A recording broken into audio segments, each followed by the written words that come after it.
Really quick for the record, Your Honor. I don't consent to being called by the name that this court chooses to identify me by. I want to state for the record that I'm here as a third party intervener on special appearance on behalf of my client.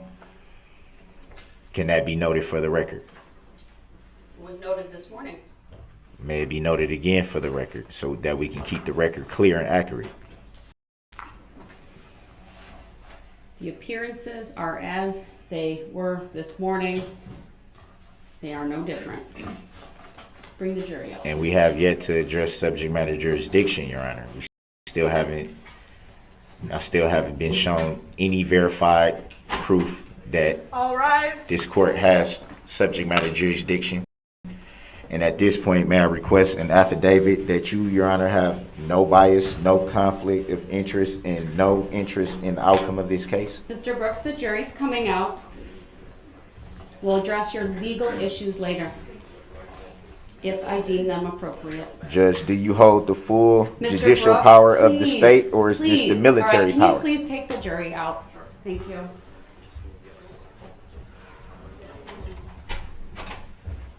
Do you hold the full Mr. Brooks, just jurisdiction? wait till the jury's out, please. I ask that you show that respect. I will. Thank Your you. Honor.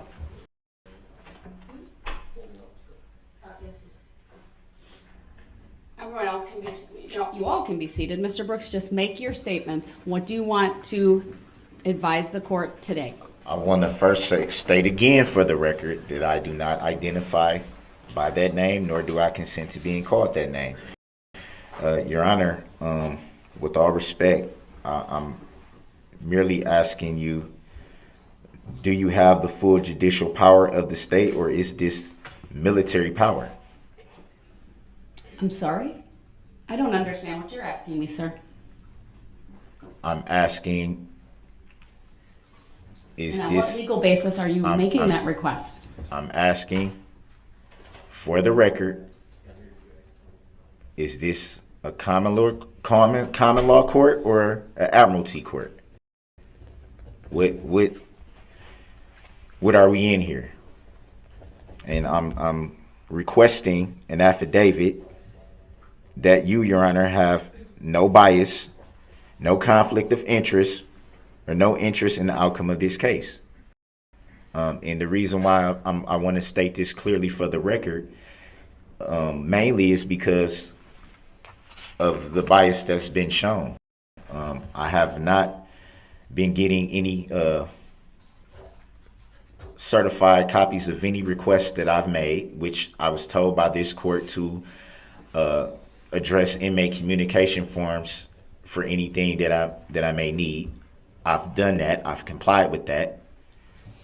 Every time I've needed something of the court pertaining to documents, I've done it the way the court has asked me. And I've always stated that I wanted everything to be certified. I have yet to even get that. My court docket sheet was not a certified copy. When I asked Your Honor of your oath of office, I asked for that to be certified. You stated for the record that you would not give me a certified copy of your oath of office, which you are required to show if I ask for it. I've brought up my Sixth Amendment constitutional right that has been pretty much discarded, and that is based on the fact that I have the right to face my accuser, which would be the plaintiff, state of Wisconsin, in this matter. They have yet to show that a claim is I mean, a living human being can only make a claim. An entity cannot make a claim. I've requested for the complaint to be provided. The complaint from November 23 of 2021. The amended complaint from November 29th of 2021. The second amended complaint from January 12 of this year, 2022. I have yet to see those. There was no record of a bond in my docket sheet. I asked for that to be verified by proof. That hasn't been provided. There's so many biases, clear biases in questions that are not being asked based on judicial determinations made by Your Honor. You look at the discrepancies, and I think they're clear. I think at minimum I deserve for the subject matter jurisdiction to be verified and proven. I've raised that issue numerous times, pretty much every day, every time I come before your court, Your Honor. I address that, and it has yet to be proven. My filings have been disregarded, even though they've been filed into the record, even though they've been time stamped. I haven't got the original copies of any of them, which I'm supposed to get. And as we sit here today, I'm still not even understanding the nature and cause of the charges. That hasn't even been proven. Can that be provided in any way? I'm basically sitting here confused because I don't understand why these proceedings are allowed to continue when there's so many things that have not been provided. They haven't been provided in my discovery. They haven't been provided to me by being brought to my pod where I'm housed in the jail. I'm without so much information, valid information to this matter. And I believe that it should be verified and it should be proven for the record. And if not, I move for this case to be dismissed for failure to appear by the plaintiff and failure to state a claim for which relief can be granted. Everything that I'm saying, it has merit and it has validity. As we sit here today, I'm still being charged with charges that shouldn't even exist based on the testimony that we've heard for the last few days. There's so many things left to still be proven. The prosecution team hasn't even proven that they're licensed to practice law in Wisconsin. They haven't proven, are they just bar association members, or do they have state issued licenses? That has not been proven, which I've raised that issue for the record. I'm not even sure if that was even recorded in the docket sheet. There's so many things, and Your Honor, you still haven't stated for the record if you have full judicial power of the state or is this military power. That hasn't been proven. Nothing has been proven. Not subject matter jurisdiction, not licenses to practice law. My Sixth Amendment right has been basically trampled over. No complaints have been shown. Neither of the three that I've requested, by the way that you told me to request them by inmate communication. Nothing gets certified that I get copies of when I clearly asked for them to be certified and to be filed into the record. It's to the point where Your Honor, you should recuse yourself from the presiding at this point. If you're not going to abide by the oath that you swore,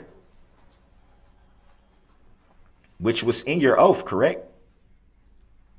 You swore to protect the Constitution of the United States. You swore to protect we the people. That is not being done here. If every valid argument that I raised is taken by the court as a sign of disrespect or a sign of trying to intentionally be disruptive or causing a problem, when I'm merely seeking understanding, because I don't understand. I'm merely seeking to understand why this information has yet to be provided and we're this far into this matter.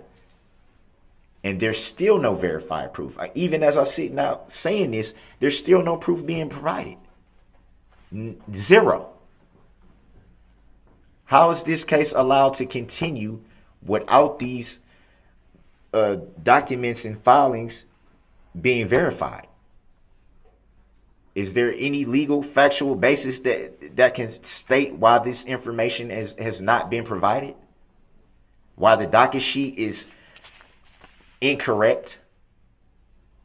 Why there's so much on the docket sheet that should be on record that's not even in there? That if we had the recordings of the record, they would see was brought up numerous times that doesn't even show up. I'm just asking for Your Honor to be fair, which is another right that I have, the right to a fair trial and the right to an impartial jury. I can go on and on and on about what's not being done. I have, again, I say I have the right to face my accuser. Where's the injured party? Who's making the claim? I asked Your Honor numerous times for Your Honor's name. You wouldn't answer. I asked, did you have a claim against me? You did not answer. I asked the whole courtroom, did anyone have a claim against me? No one said anything, which you stated for the record a non-responsive answer. A non-responsive answer is an agreement, which would be a tactic agreement by you, Your Honor, that you don't have to answer these questions that you should be answering. I have that right. The plaintiff in this matter, which was stated by witnesses in testimony to be the state of Wisconsin.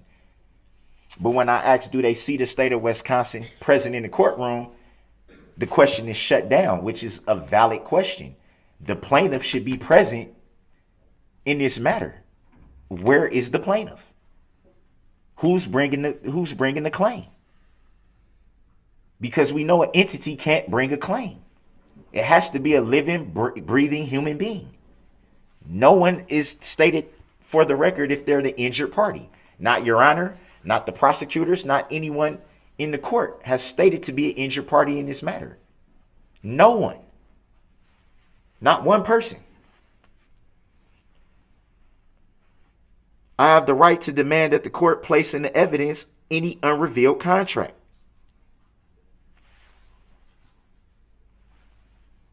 Has that been provided to me? Have that been placed in the evidence? I would like to see it, which is my right. I have the right to inform the jury about the truth in their duty, in their rights. That's the First Amendment and the Sixth Amendment. But I'm repeatedly told to shut the question down when this is valuable information that the jury should be privileged to know. They deserve to know. Once they were chosen to sit on this jury, why are we keeping information away from them that they deserve to know? They ultimately have the power. They decide the matter. Why are we keeping information, valuable information, from their knowledge? That's a disservice to the jury. And frankly, it's a disservice to the court that they're not allowed to hear things that they should know, that they should be informed of. It's our right to inform them of everything that they have the power to know, to do, and to know. They deserve that much. It would be a travesty for them to make a decision without being fully informed. And these are all valid things. I have the right to protest and object if any of my rights or demands are not being met. I've done that numerous times only to be shut down. Numerous times. I've raised the issues that I didn't consent to anything that may have been suggested on behalf of my former attorneys. I've never even consented to them making a plea on my behalf. I haven't, as a matter of fact, when it comes to a plea, I haven't even had the opportunity to entertain any plea that may have been suggested by the prosecution. We haven't even talked about that.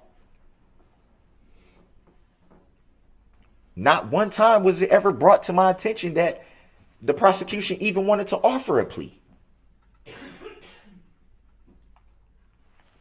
That's another issue. I have the right to challenge the jurisdiction of this court, which I've done numerous times. I have the right to demand that the code be construed in harmony with the common law. I just raised that. I'm constantly referred to as pro se when I've raised the issue that I'm pro per. I have the right to conduct my defense pro per, free from professional restrictions imposed upon licensed attorneys, which this court is well aware that I am not a licensed attorney. In fact, the court is also aware that I only had 3 days to prepare for a trial that the prosecution has been prepared for a whole year. We see these boxes right here. This box alone is 45 or 50 pounds full of so much information. I haven't even gone through half of it. It was stated for the record that the discovery, in its entirety, was brung to my housing unit on the 29th of September, which trial was scheduled, that would be a Thursday, which trial was scheduled for Monday. How can I possibly go through all that, all the paperwork, all the digital discovery and things of that nature? How can I go through all of that and be prepared in 3 days? That's a clear bias. I did not have time to prepare for this. Everything I'm doing is off the top of my head, winging it, taking it as it comes. When the court is well aware that I was not prepared, I raised the issue that it should be an adjournment, at least at the minimum, it should be an adjournment because of that fact, at least to let me go through all the discovery. That was denied. No valid reason was stated for that when Your Honor knew there is no possible way, humanly possible, that I could be ready for a trial of this magnitude in 3 days. That's clear bias. I have the right to face the injured party claiming damages. That's under Article 3 and the 6th Amendment. I raised that issue again. Where's the injured party? Is the injured party present in court right now? Can anyone make a claim against me? Can you make a claim against me, Your Honor? Do you know of anyone that can make a claim against me, Your Honor? Can anyone right now in court, anyone, make a claim against me?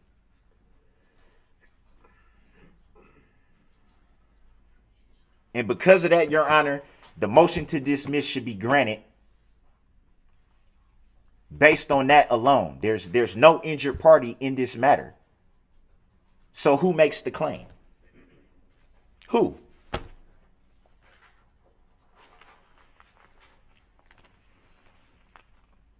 I have the right to put the judge on notice of my intent to appeal and any ruling decisions during the case. You stated for the record that I would have to wait until appealing process, but my right is that I can raise that issue during the case, which I've attempted to do. That's been shut down.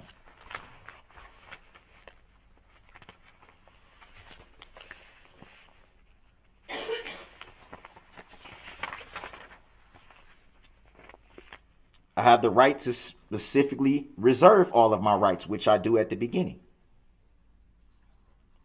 I have the right to say what I want and to be heard under the First Amendment. And when I attempt to do that, it's taken as a slight to the court, a disrespect to the court, or me intentionally coming into the court to be disrespectful, which I've stated that is not my intention. Never is it my intention. I never intend to walk into your courtroom, Your Honor, and be disrespectful intentionally. I never come into this courtroom to disrespect anyone. But because I don't understand, I raise these issues because they have validity.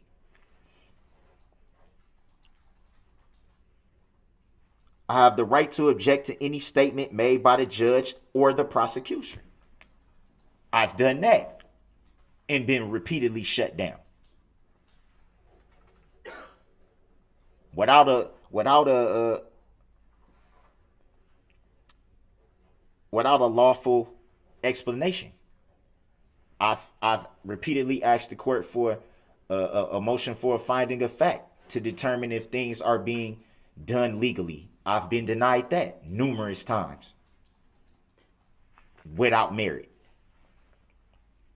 which is also my right.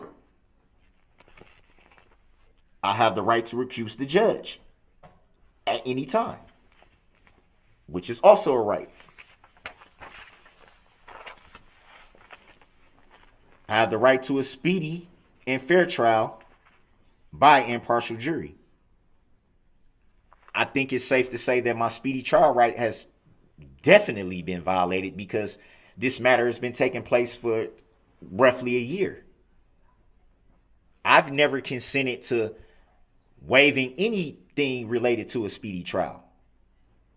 And if that was done, it was done without my consent or without my knowledge. We're way past the speedy trial date. Way past. When the change of venue motion was brought up, I believe that was the first time I came before Your Honor in early March. I want to say March 11th of this year, when the change of venue motion came into play. It was decided by Your Honor that that wouldn't be decided until the 20th of June, I believe. That's over the 90-day mark right there for a speedy trial. That was denied, and I still don't understand how that was denied when it's clearly obvious that at minimum the venue should have been changed based on the fact of the magnitude of the matter. There's no possible way anyone in this county would not have some type of connection or some type of knowledge, whether they were told something by someone that they may know. The news reporting alone, just that alone, there's no way that this trial should be taking place in Waukesha County. That's obvious. That's obvious from the way the motion was presented, the coverage alone, the political campaign ads that plastered the defendant's face all over the TV every single day. Every time a political campaign was brought up, it made reference to this incident. Every single time. The fact that people have children that go to the same schools in this county, that people may have worked with the same people in this county. You yourself, Your Honor, stated that you at one time worked with the father of one of the people that was injured in this matter. That is a clear conflict of interest right there. You also stated for the record that not only did you work with this father, but that at one time they may have donated to your, I don't know if it was to you becoming a judge, or I would have to look through the docket, but you said it on the record that they donated money to a cause of yours. You also stated that when you had gained knowledge of the incident and that their family member was injured in the incident, that you reached out via phone. I don't recall if it was text message or an actual phone conversation, but you put that on the record. You also stated that the nature of your relationship was strictly professional. I don't know about you, Your Honor, but I've worked numerous jobs, and I know what professional relationships is and personal relationships. I've never had the cell phone number of anyone that was a personal relationship saved to my phone that I could reach out immediately when I learned something. That would constitute a personal relationship of some kind. Whether hanging out from time to time, having a cup of coffee, or hanging out time for time, grabbing a beer, or hanging out from time to time, watching a game, or anything of that nature. It would definitely be more than just strictly professional. That was stated for the record.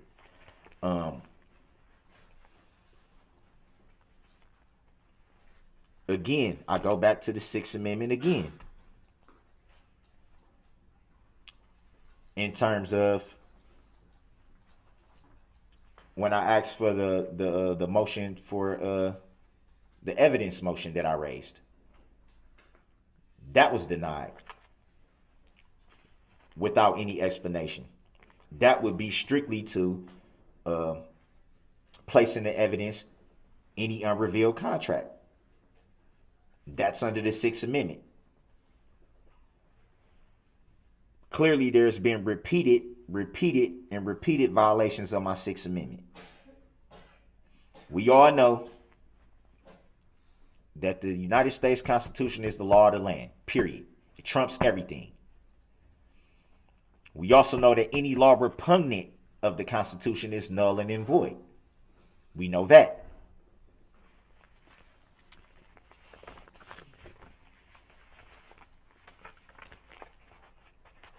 There's still no basis for the motions being shot down.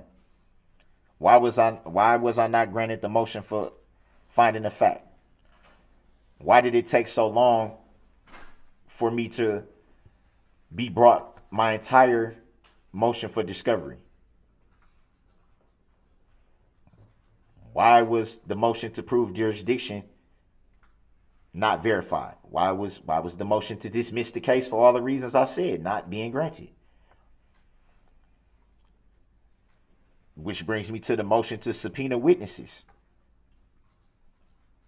I did everything that was asked of me by the court pertaining to those subpoenas. It was understood by the court that this is my first time ever having to do this. I didn't understand how to properly fill out the subpoenas, at which the prosecution volunteered that they would give assistance. The only assistance I received was for them to check to see if it was filled out right. That was it. That doesn't amount to any assistance. I was still left to fill it out on my own, and then when I did that, corrections still had to be made, which would verify what I was saying.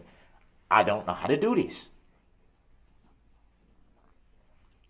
But I still complied to what the court asked of me. And even then, it was a big old thing about the subpoenas. I can't subpoena the plaintiff in the case. Well, how can I not subpoena the plaintiff in the case when under the Sixth Amendment, I have the right to face my accuser, which is the plaintiff of the case? So how could the subpoena not be filed? And how could the plaintiff not be called to the witness stand? That begs the question of, does the plaintiff even exist? Which it was stated for the record that not only by a witness, a Detective Casey, that got on the stand and said on the record that is an entity, which is not a living, breathing human being. And then it was stated again by you on the record, Your Honor, that the plaintiff is an entity. So the question still stands. How can an entity bring a claim if it's not a living human being? So where's the claim? Will the plaintiff in this matter, the state of Wisconsin, be allowed to testify? Will they be allowed to be in the courtroom? No, they will not, because they don't exist. Therefore, the claim doesn't exist.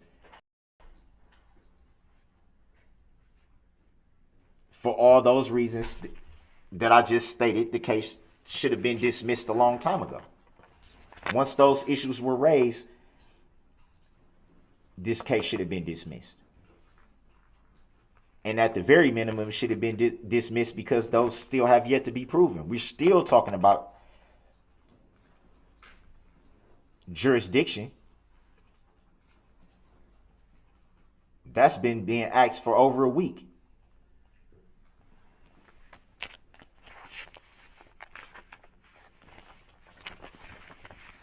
There's still no providing of license to practice law yet.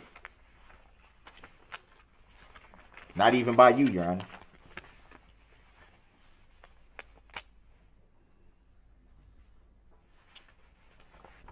Why was I not provided with a certified copy of your oath of office?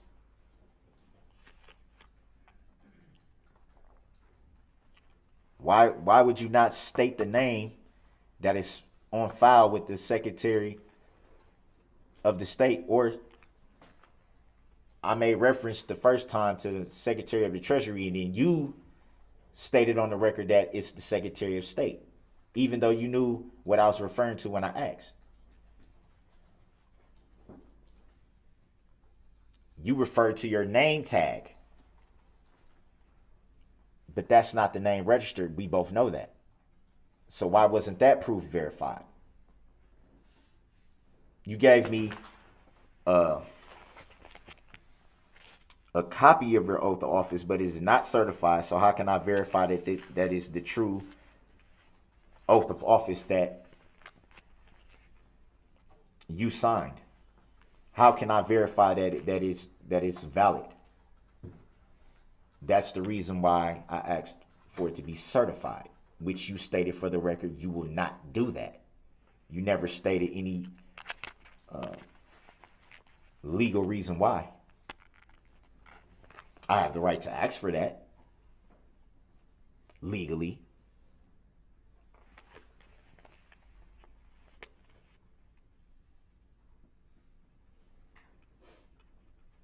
I also have the right to call any witnesses to assist my defense, which is the main reason why I subpoenaed the plaintiff in this matter.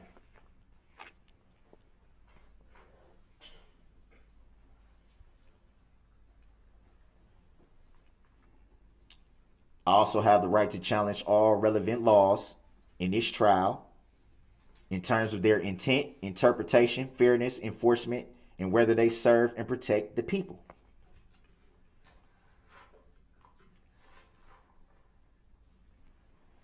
From my knowledge, the design of the statutes of the law was written for the common people to understand. So that would mean the final determination or interpretation of what the law says comes down to the people. You know this, Your Honor. Are you not a public servant?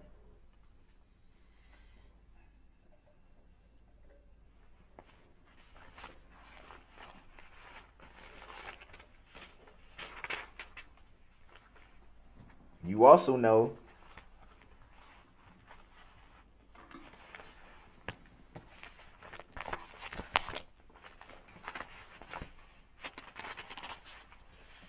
that this docket sheet is inaccurate.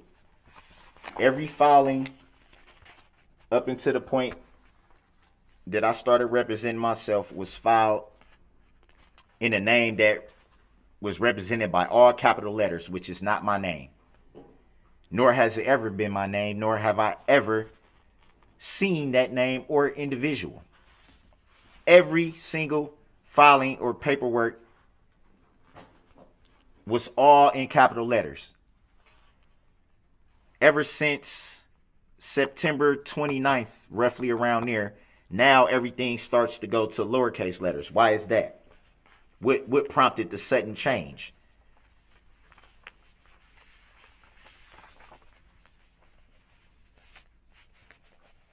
I still have filings that have all capital letters, which I state every time I come into your courtroom, Your Honor, that is not my name, nor do I consent or agree to being called that name.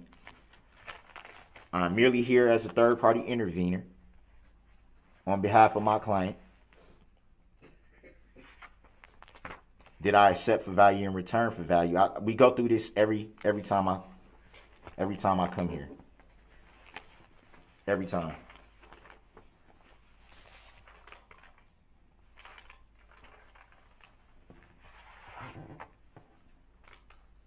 You bring up Illinois versus Allen when we had the issue of me being removed from the courtroom. We went through that where Illinois versus Allen states that there are three options when a defendant is being disruptive in court. You stated for the record that you identified a fourth one, which is not cited anywhere in that case.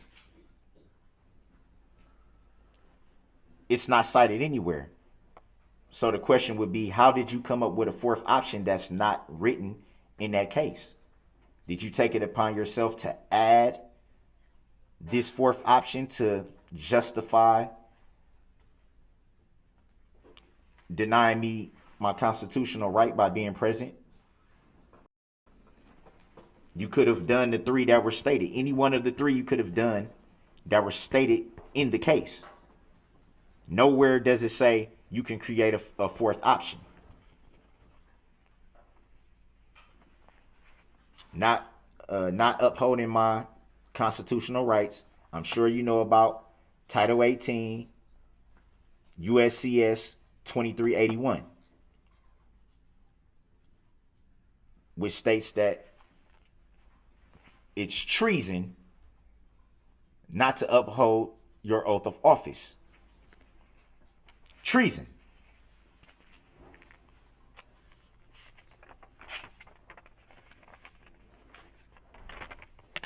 You repeatedly make judicial determinations that clearly prejudice my defense. And then when I question you about, are you making judicial determinations, I'm repeatedly shut down.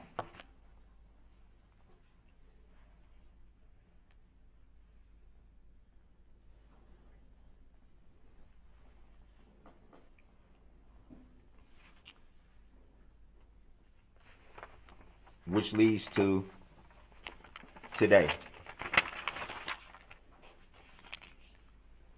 The constant push not to have an informed jury.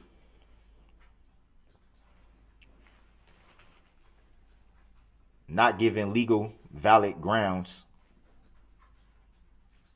on objections. Not noting objections for the record to make sure that the record is clear.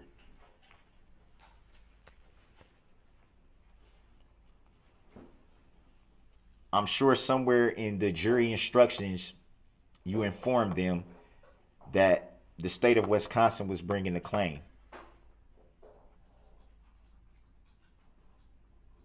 But then you make the judicial determination that I'm not allowed to ask questions about the plaintiff.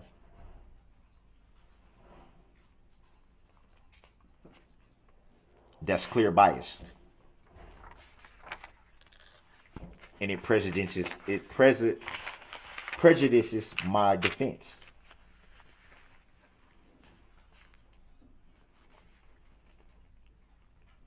You know also that you have an electronic filing system.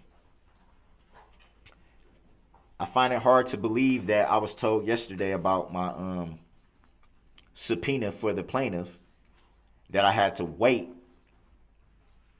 for a filing in a timestamp when I've seen it done numerous times in just a few seconds right in front of my face. When the prosecution needs something filed, it's filed immediately. I have to wait, or I have to wait till the next day.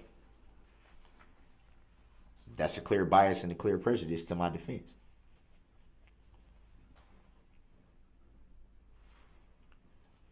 Obviously, the court knows that I'm not privileged to the same filing system.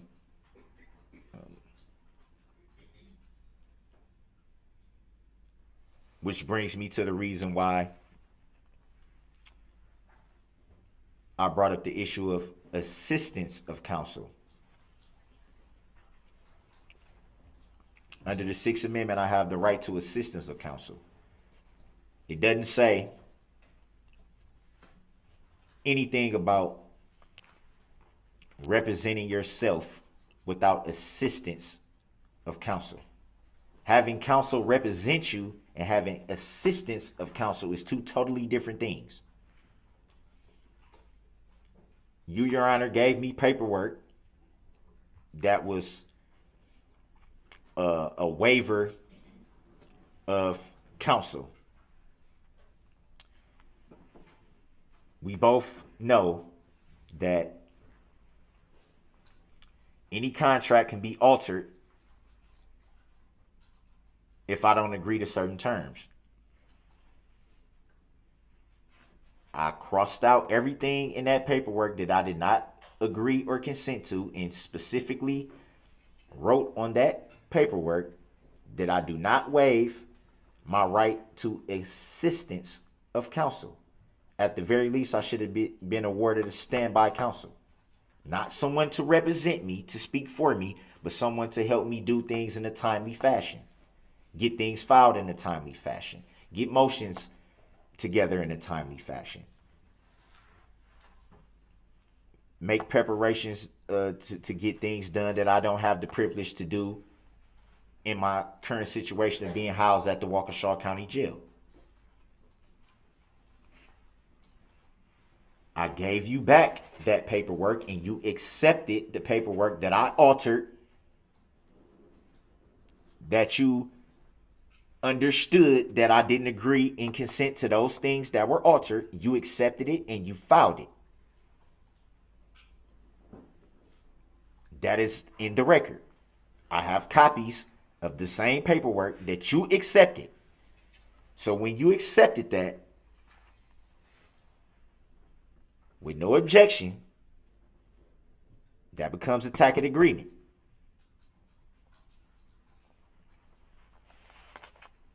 But yet, I'm still forced to come in here with zero help.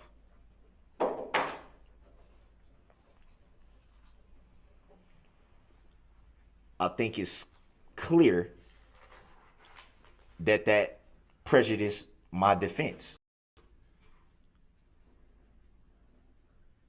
Knowing that the prosecution has everything that they need for this matter at their fingertips. And I have to jump through every hoop possible to even get things filed in a timely fashion.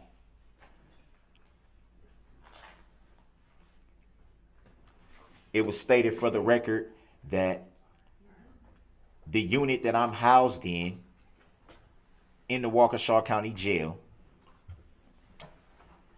and per jail administrator Angela Wallenhoff, that I'm only allowed out of my cell for a few hours a day.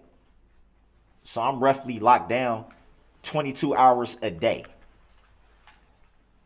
Not given the privilege to access everything that I should be able to at the time that I should be if I was general population.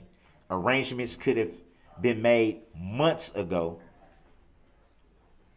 for me to be at least in some form general population with an upcoming trial.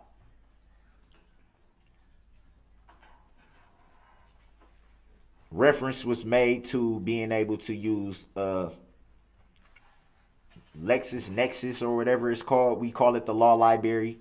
That may be the easier way to describe it. I'm only allowed to access the law library at certain times during the day. The rule of the jail is that when you're not in the day room, you can't access the law library, which is on tablets. We are not allowed to have those tablets in our cells. That prejudiced my defense. How can I work on my case? How can I look up certain case laws? How can I do any of this if I don't have full access to it?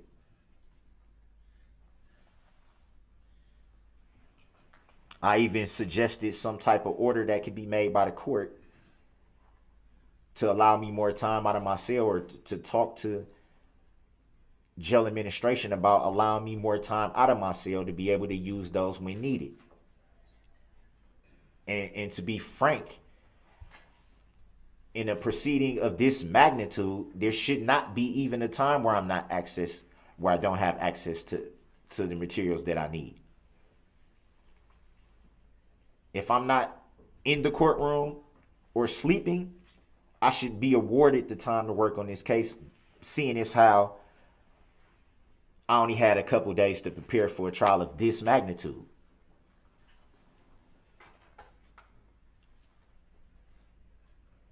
Which brings me back again to the change of venue again. Even right now with trial going on, there's still political ads being shown every day that reference this incident. There's still talk throughout the jail about it. There's been a ton of hate mail received to the jail since the beginning of this. It did die down for a little bit, but it picked right back up the closer we got to the trial. Hate mail that comes from people right here in the city of Waukesha.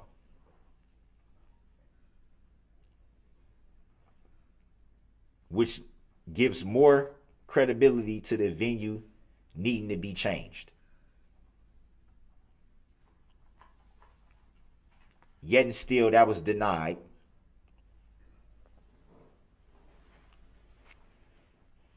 It's impossible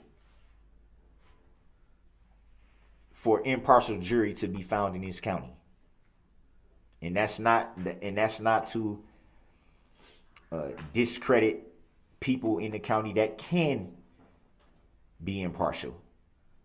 It would be unfair to say that no one can be impartial. That wouldn't be accurate. But with the level of scrutiny that this whole incident has, the reporting, the Facebook groups, the constant, there were Facebook groups created because of this.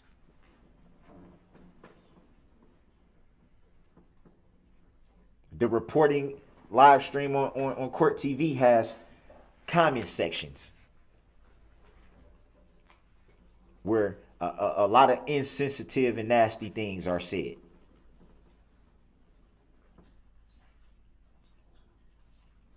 The sheer insensitivity of some of the things that are said on there.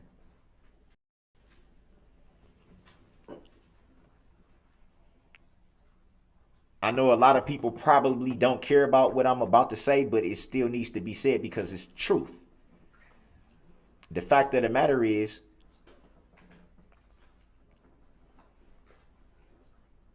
that I have children too. Family too, loved ones too. That also have been ridiculed and had their names drugged to the mud and have threats towards them.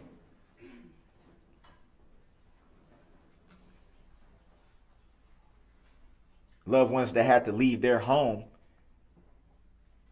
because they were getting threats thrown through their mailbox.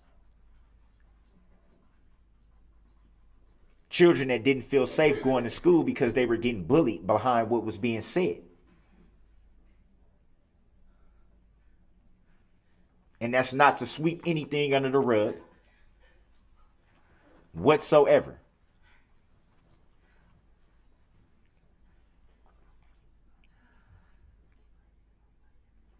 To constantly say and report this incident as attack, terrorism. It's unfair and it's insensitive.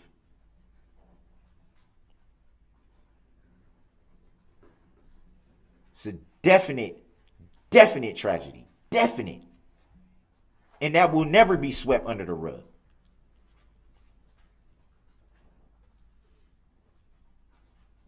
There's always going to be healing that has to take place.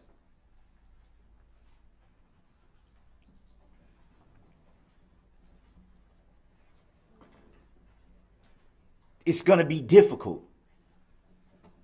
And that should not be swept under the rug whatsoever. But it's very insensitive and unfair to not recognize that there's many other victims that never is talked about.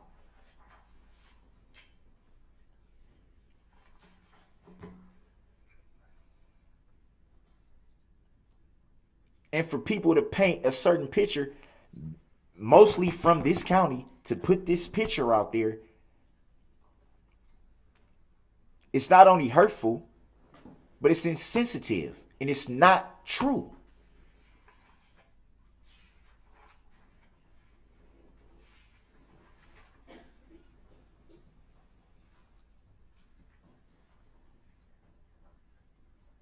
I'm sure the court read through the motion for change of venue. I'm assuming, though it was a lot of paperwork in those motions. I think it was obvious that the venue should have been changed. Obvious. It's too many connections and it's too close. It's too close.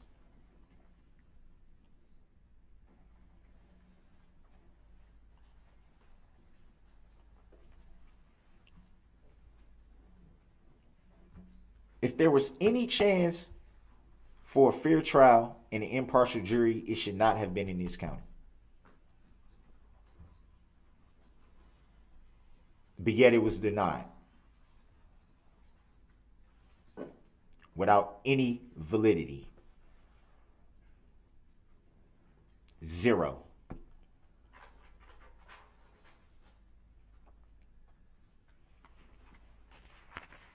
There's so much bias that's going on that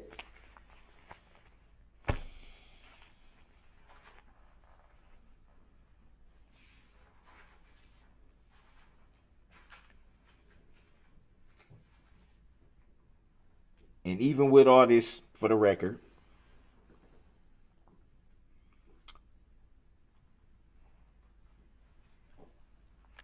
we still have no proof of jurisdiction. We still have no bond on file in the docket sheet.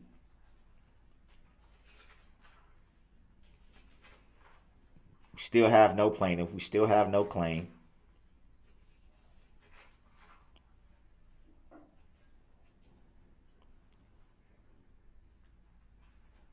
We're not sure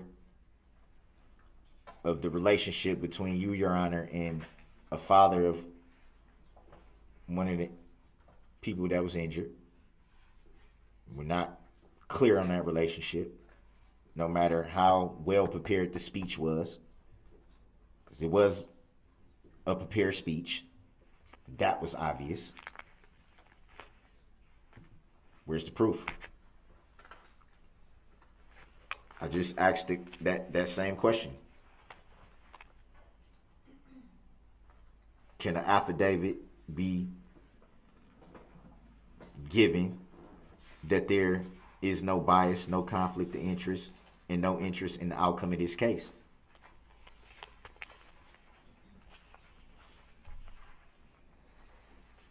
There still is no proof if you hold the full judicial power of the state, or is it the military power? Mr. Brooks, I've given you about 50 minutes to make your various arguments. You've now repeated yourself a number of times, so I'm going to turn to the state to see if they have any response.